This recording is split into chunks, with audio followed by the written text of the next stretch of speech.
Iran coming to the table to talk nuclear politics with the U.S., but are they ready to give up their program? Let's bring in retired Navy commander and former USS Cole Commander Kirk Lippold. Commander, it's great to have you here. What do you make of where these talks in these negotiations may stand?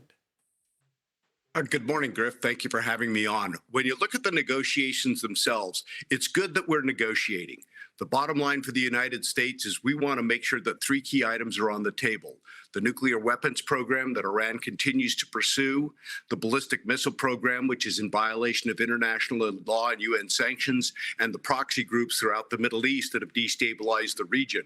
Iran doesn't want to do any of those things. They want to continue, especially the nuclear program. While the negotiations are good, I think they are fraught with the fact that they might fail because of Iran's track record in the past and the fact that they always use negotiations to stall, not actually come to an agreement. Kirk, in the Wall Street Journal op-ed Friday, they say this: Iran returns to its negotiating stall.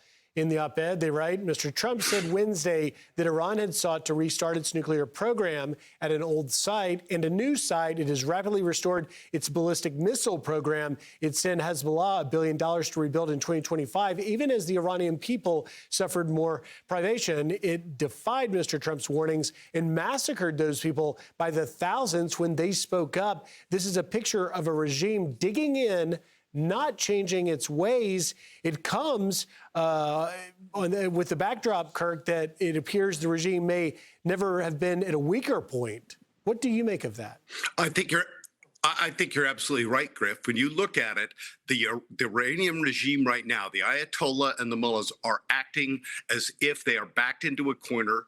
They are reacting in a manner that they have relied on for over 50 years. And at the end of the day, we're going to have to hold them accountable.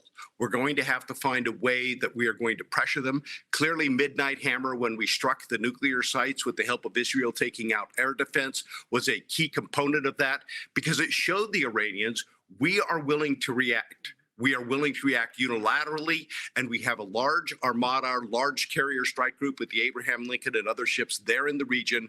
And we're doing that not just as a show of force, but as we continue to flow in air defense to make sure that we can protect our allies and partners throughout the region, because Iran will lash out.